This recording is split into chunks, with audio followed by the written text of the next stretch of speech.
том, что случилось в Астраханском цирке 10 лет назад, вспоминает до сих пор.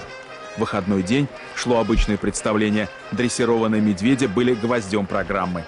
В первых рядах дети, которые пришли с родителями, и дети из городского интерната, инвалиды, которых привезли организованно. Ничто не предвещало беды. И вдруг все произошло неожиданно. Никто не ожидал, что медведь может броситься на человека, но это случилось.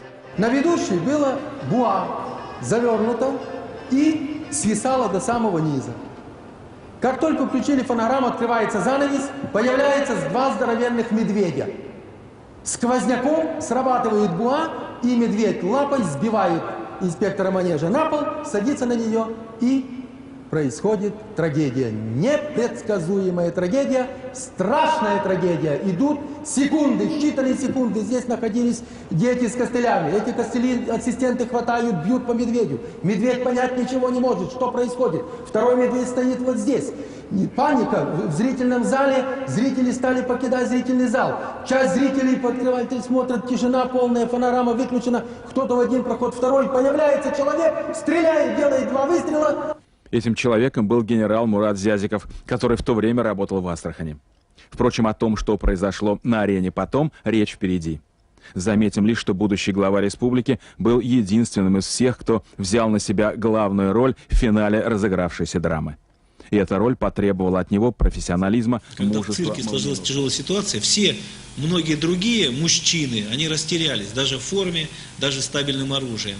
А Мурат Зязиков, он не растерялся, он быстро сообразил, что нужно делать, принял решение, пересек барьер и расстрелял медведя, тем самым спас женщину. Если бы не Мурат Зязиков, который оказался рядом, этой женщины просто бы не стало. Вот это показывает его с другой стороны, как мужественного человека.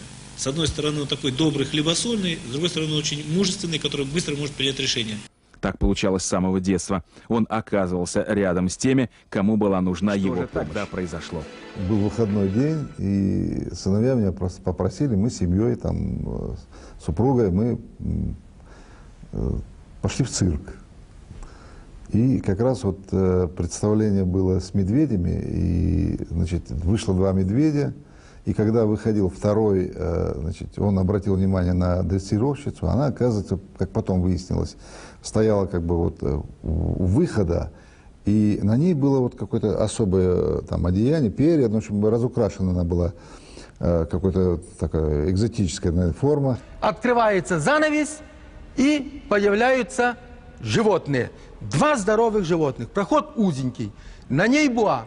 И в этот момент сквозняком поднимается буа, и доли секунды медведь лапой валит ее на пол, вот на вот это место, и садится на нее.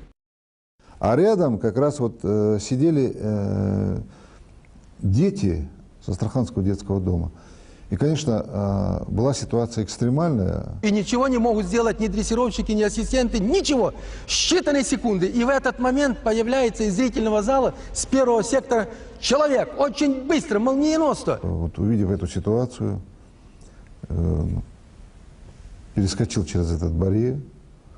Ну, на ходу успел, там, патрон в патронник. Ну, а был такой период у нас, что вот как бы всем было указание такое, оружие носить при себе. Произвел несколько выстрелов, ну, может быть, не так, как Дубровский, в ухо, но в эти секунды медведь отпускает артистку. Мы таким образом сумели этого медведя оттянуть. Все кругом бегали, открыть эти двери, выпустить этих детей, потому что и не знали, как второй медведь поведет себя в этой ситуации. Я спокойно взял детей, взял семью, точнее, и вышел, и ушел. Прошел год, человек жив, и вдруг я узнаю, что рядом с нами оказался человек скромный, смелый, уверенный. Это генерал Мурат Зязиков. Когда мы вышли с цирка, один из сыновей говорит: вот, пап, ты поступил как настоящий мужчина, как герой настоящий. А я об этом не думал.